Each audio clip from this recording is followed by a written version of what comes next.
ตอน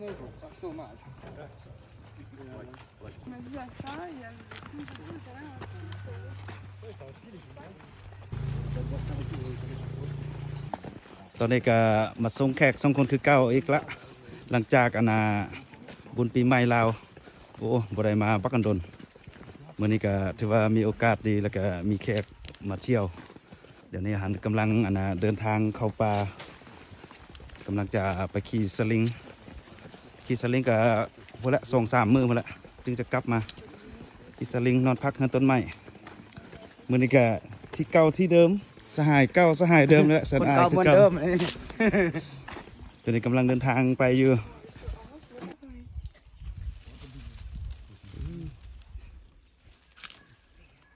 มูซิ่งโอ้เกิดไปทางคนละ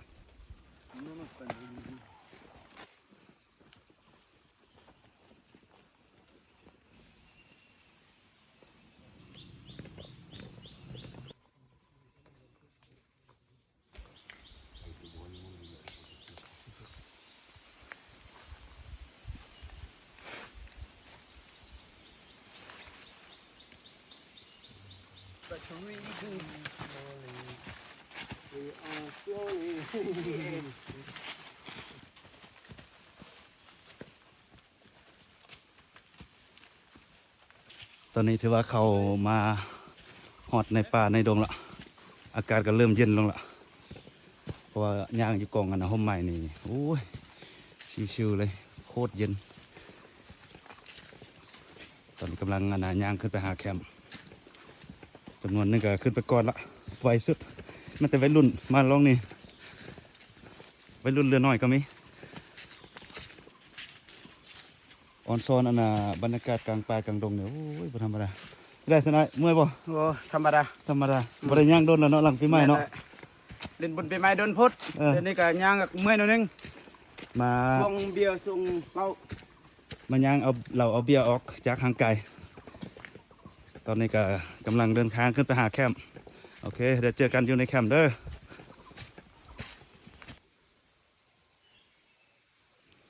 ตอนนี้ก็นั่งพักผ่อนอีกจักเล็กจักน้อยเพราะว่าโอ้ยขึ้นดอยห้อนหลายพักผ่อนจัก1 นาทีแล้วก็จะเดินทางต่อโอ้ยบางคนก็ไปแล้วบ่พักเลยหลังจากเฮียนขี่แล้วก็จะเดินทางไปหาเส้นของแท้มาแล้วมันเดี๋ยวไปเบิ่งนำกันเด้อว่ากลุ่มนี้เนี่ยจะมีคนย่านความสูงหรือบ่เดี๋ยวถามเบิ่งนำกันตอนนี้ก็กำลังมาถึงสายสลิงเส้นนี้นี่ความยาวประมาณ275 เมตรเป็นตัวนี้ดูมาไผจะเป็นพีระมิดเนาะขี่ไป No break. Can I pass? Hello. บ่ยาวปานใด275 เมตรนี่บ่เห็นจุดลงจอดเลยจุดจวดผ่านป่าผ่านดงอย่างเดียวเดี๋ยวนี้ก็กำลังมาถึงเดี๋ยวนี้ก็พักน้อยนึงพักเบรกนึงกินน้ำกินในแล้วก็จะขี่ต่อ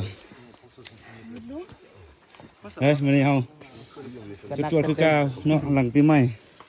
เมาบ่หันยังเลยหมดโมงเที่ยหมดเหือแห้งนี่ไปกับเรากับเบียร์หมด See you there Enjoy ไปเบิ่งบินเบิ่งหลังปีใหม่บินบ๊ายบาย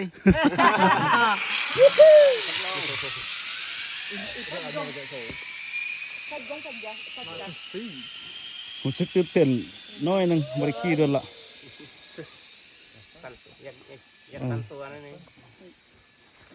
Right, someone would like to go next to him. Come. All right, see you there.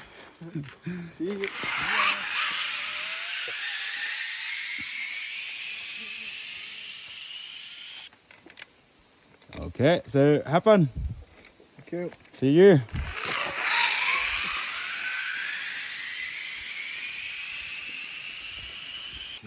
All right, have fun. Bye.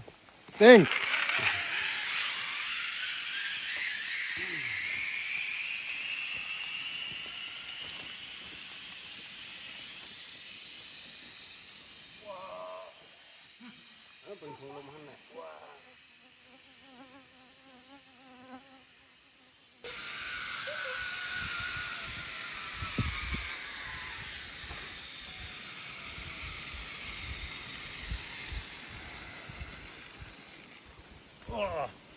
Nice.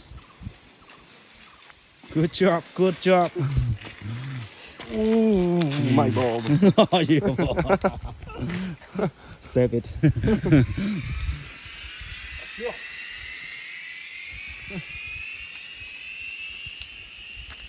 Okay.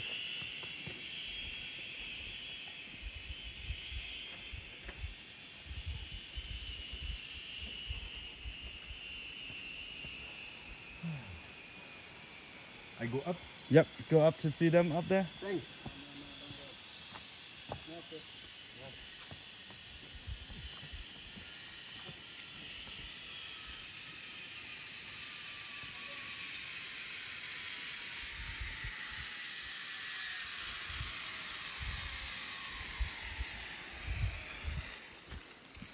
Nice. Good job.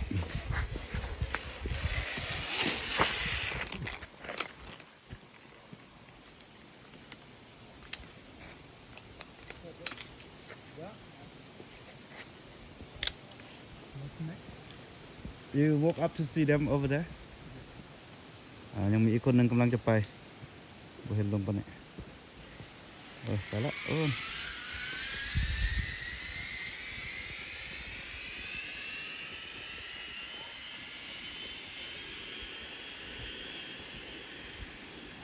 อีกคนหนึงกำลังมายกมือใส่กันอีก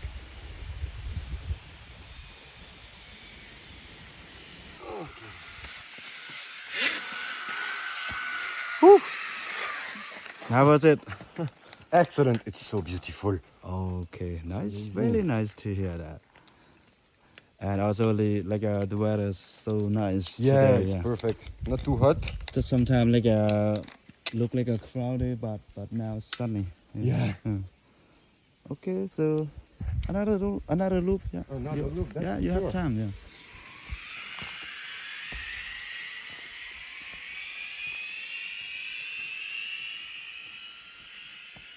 Anytime, baby.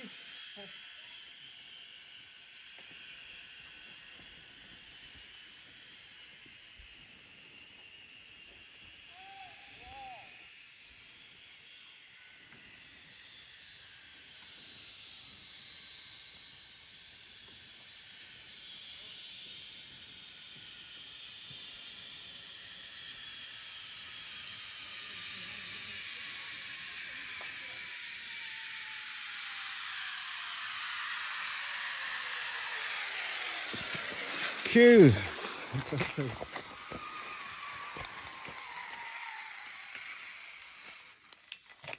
Too much break.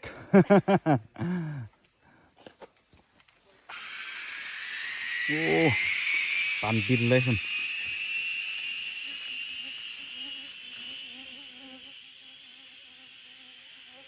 จวด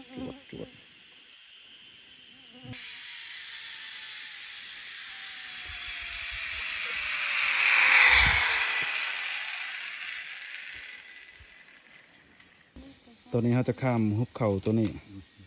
แต่ว่าเขาจะบ่ได้ย่างลงไปลุมแบบนี้นะเขาจะขี่สลิงข้ามตอนนี้นักท่องเที่ยวมันกำลังใส่หล่อซะอย่างละ Ils ont 35 mètres carrés avec une cuisine américaine et leur grand lit. Et moi, j'ai mon matelas. Alors là, ce qui Okay, have fun. dans les cette cuisine américaine. Et Olivier me dit, mais c'est pour elle. Elle disait, j'ai resté 2 mois. J'étais mort. Il y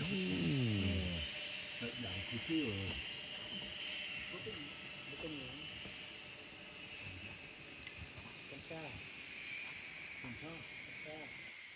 คุณท่านผู้ชมก็หลายสุดอยู่บ้าง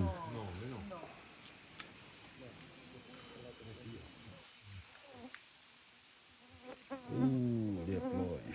มันเรียบร้อยคนถัดไปตอนนี้ผู้สาวเพิ่นกำลังจะไปข้ามหุบเขาโดยการบินเขาเอิ้นว่าบินข้ามหุบเขา โอนกำลังรอถ่าคิวขี่ไปเทือกคนทุกคน Alright you can unlock the safety one unlock the safety one yes Alright let's go Ta main là, ta main là.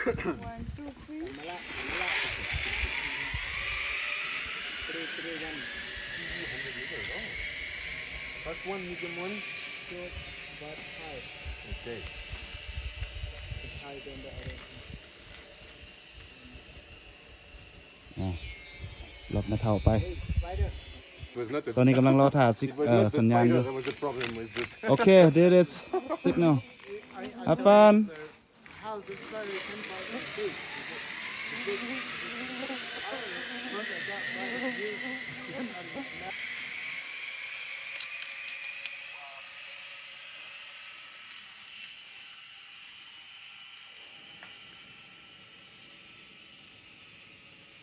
เอาละไก่เฮาไปจวดๆคือกับฝรั่งบ้านนี้ก็รอบเฮจะไปน้ำไปเลย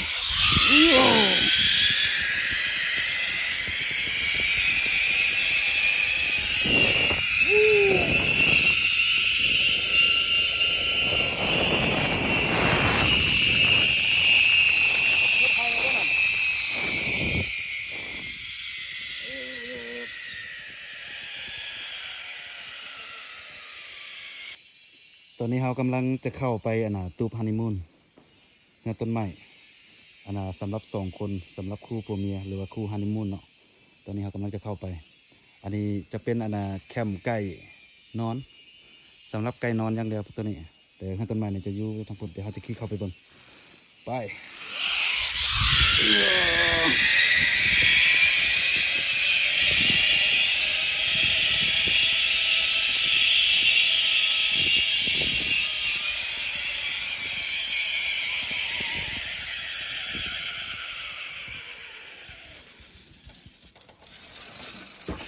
เย้มาฮอดเรียบร้อยฮัลโหล กี่เปิ้น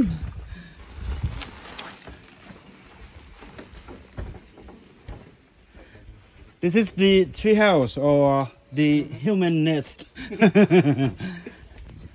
อันนี้จะเป็นสภาพภายในของเฮือนตูบฮันนีมูนเนาะ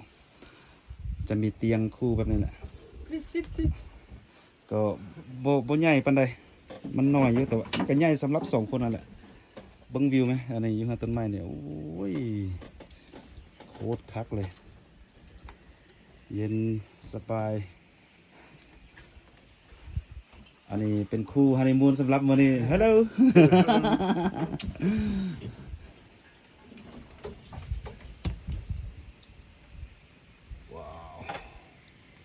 It's really beautiful. สุดยอด